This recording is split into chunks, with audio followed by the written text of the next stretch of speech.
మీ అందరికీ నమస్కారం అండి. మీ అందరికీ శరణార్థులండి. ముక్కోటి దేవాన దేవతలకు నా యొక్క వందనములు. శ్రీ శ్రీ జాడల రామలింగేశ్వర స్వామి చరిత్ర చెరువుగట్టు, శివపార్వతుల చరిత్ర చెరువుగట్టు. మీ అందరికీ ఉల్లిగడ్డ అల్లం ఎల్లిగడ్డ చరిత్ర చెప్పబోతున్నాను, వినండి. మనము చెరువుగట్టుకు పోతే ఉల్లిగడ్డ అల్లం ఎల్లిగడ్డ తినిపోవద్దట అని మనము అనుకుంటాము. కానీ మనము చెరువుగట్టుకు పోతే ఉల్లిగడ్డ అల్లం ఎల్లిగడ్డ తినిపోతే ఏమవుతుందని మనము ఆలోచన చేస్తాము. కానీ ఉల్లిగడ్డ ఆరోగ్యానికి మంచిదే కదా, ఉల్లిగడ్డ ఆరోగ్యానికి సలువనే కదా, అల్లం ఎల్లిగడ్డ ఆరోగ్యానికి మంచిదే కదా అని మనము అనుకుంటాము. కానీ జాతరలకు పోయినా గుళ్ళలకు పోయినా అల్లం ఎల్లిగడ్డ ఉల్లిగడ్డ తినిపోతాము. కానీ చెరువు గట్టుకుపోతే ఉల్లిగడ్డ అల్లం ఎల్లిగడ్డ తినిపోరాట అని అనుకుంటారు.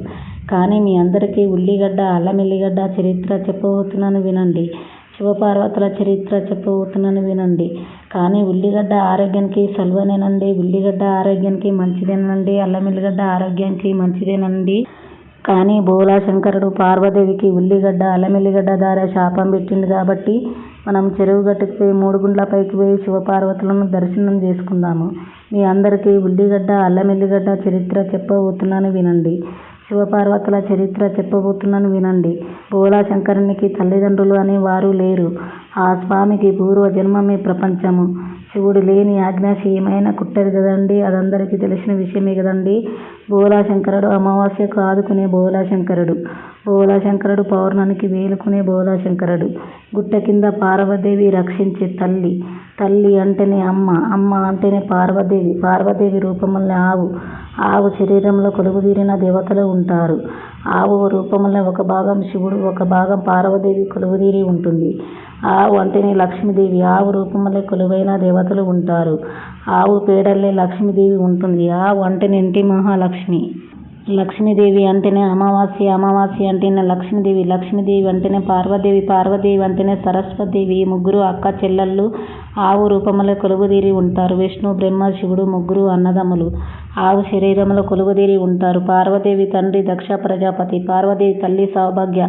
పార్వదేవి బోలాశంకర్ని ప్రేమించి లగ్నమాడింది. అప్పుడు నారదుడు దక్ష ప్రజాపతిని చేరి నీ బిడ్డ బోలాశంకర్ని ప్రేమించి లగ్నమాడింది అని చెప్పడం. నారదుడు అప్పుడు దక్ష ప్రజాపతికి కోపం అనేది వచ్చింది.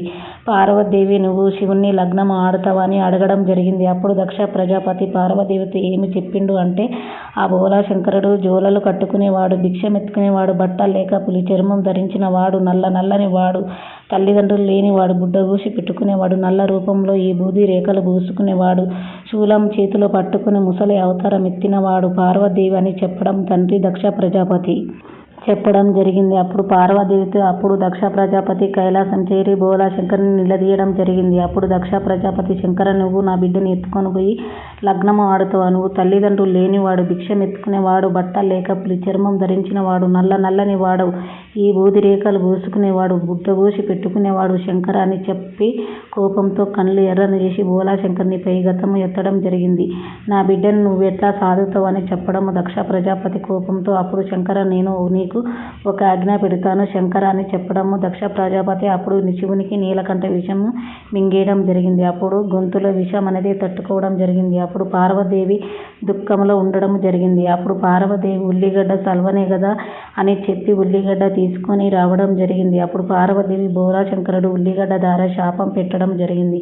పార్వదేవి ఇంటల్ని నాకు శాపం పెడతావా స్వామి అనడం జరిగింది. అప్పుడు పార్వదేవి ఉల్లిగడ్డ సల్వనే కదా స్వామి అనడం, ఆ ఉల్లిగడ్డ మంచిదే కదా స్వామి అనడం ఆ బోలాశంకరునితో చెప్పడం. ఆ పార్వదేవి అప్పుడు బోలాశంకరునితో పార్వదేవితో ఏమి చెప్పిండు, పార్వతి నువ్వు ఉల్లిగడ్డ సల్వనే అంటున్నావు, నా గొంతులో విషము జారుతుంది అని అంటున్నావు. పార్వతి నువ్వు తీసుకొచ్చిన ఉల్లిగడ్డ సల్వనే, కానీ నేను జంతువులకు ప్రాణం పోసిన బ్రతికించిన బోలాశంకర్ని. కానీ మానవులు జంతువులకు బలియడము జరిపిస్తారు. ఆ పచ్చి మాంసంలో ఉల్లిగడ్డ వేయడము, అల్లం ఎల్లిగడ్డ వేయడము జరిపిస్తాము. ఆ ఉల్లిగడ్డ పచ్చి మాంసంతో సమానమైనది, అల్లం ఎల్లిగడ్డ పచ్చి మాంసంతో సమానమైనది పార్వదేవి అని చెప్పడం ఆ బోలాశంకరుడు. అప్పుడు ఆ పార్వదేవి స్వామి మీరు ఉల్లిగడ్డ అల్లం ఎల్లిగడ్డ పచ్చి మాంసంతో సమానము అంటున్నావు స్వామి, మీరు పచ్చి మాంసం స్వీకరిస్తారు కదా స్వామి అని ఆ పార్వదేవి చెప్పడము. ఆ బోలాశంకరుడు అప్పుడు నేను మన భక్తులకి పరీక్ష పెట్టడమే పార్వదేవి, అంతేకాని నేను పచ్చి మాంసం స్వీకరించడం చేయలేదు.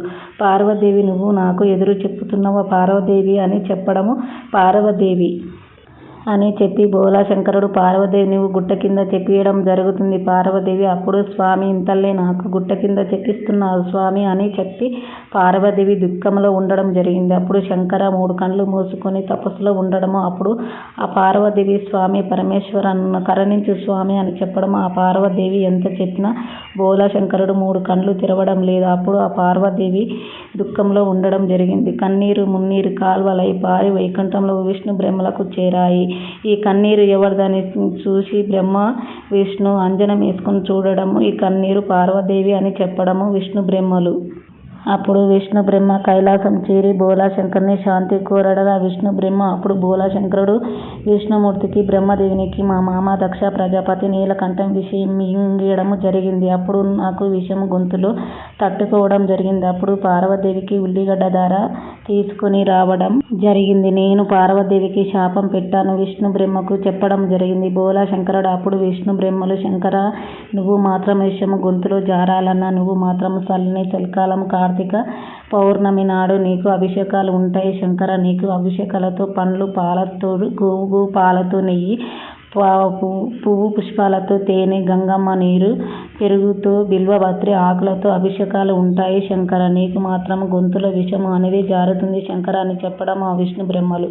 అప్పుడు దేవాన దేవతలు విష్ణు బ్రహ్మలకు కబురు అందియడం జరుగుతుంది. అప్పుడు దేవాన దేవతలు కైలాసం చేరి భోళాశంకరుని అభిషేకాలు చేయడం జరిగింది. అప్పుడు గొంతులో విషము అనేది జారుతుంది. అప్పుడు పార్వదేవి సంతోషము ఆనందంతో ఉండిపోయింది. అప్పుడు పార్వదేవి భోళాశంకరుని దగ్గరికి చేరవస్తుండగా అప్పుడు భోళాశంకరుడు నువ్వు మాత్రం కొండపైకి రావద్దు పార్వదేవి నువ్వు మాత్రం గుట్ట కింద ఉండాలి పార్వదేవి నేను నిన్ను చేపిస్తున్నాను అని భోళాశంకరుడు అనడం జరిగింది. అప్పుడు మన కలియుగం జరిపియాలన్న మన భక్తులు గదా స్వామి అనడం ఆ పార్వదేవి. అప్పుడు భోళాశంకరుడు నువ్వు మాత్రం మన కొండపైకి రావాలని నువ్వు మాత్రము చిన్నపిల్ల అవతారం ఎత్తాలే పార్వదేవి అని చెప్పి భోళాశంకరుడు మళ్ళీ భోగి పండ్ల అనేది ఉంటుంది. పార్వదేవి నా రూపంతో నీ తోడుగా మల్లికార్జున స్వామి అవతారము మన పుత్రుడు మల్లికార్జున కొండపైన కొలువుదీరి ఉంటాడు. పార్వదేవి మన పుత్రునికి ఒక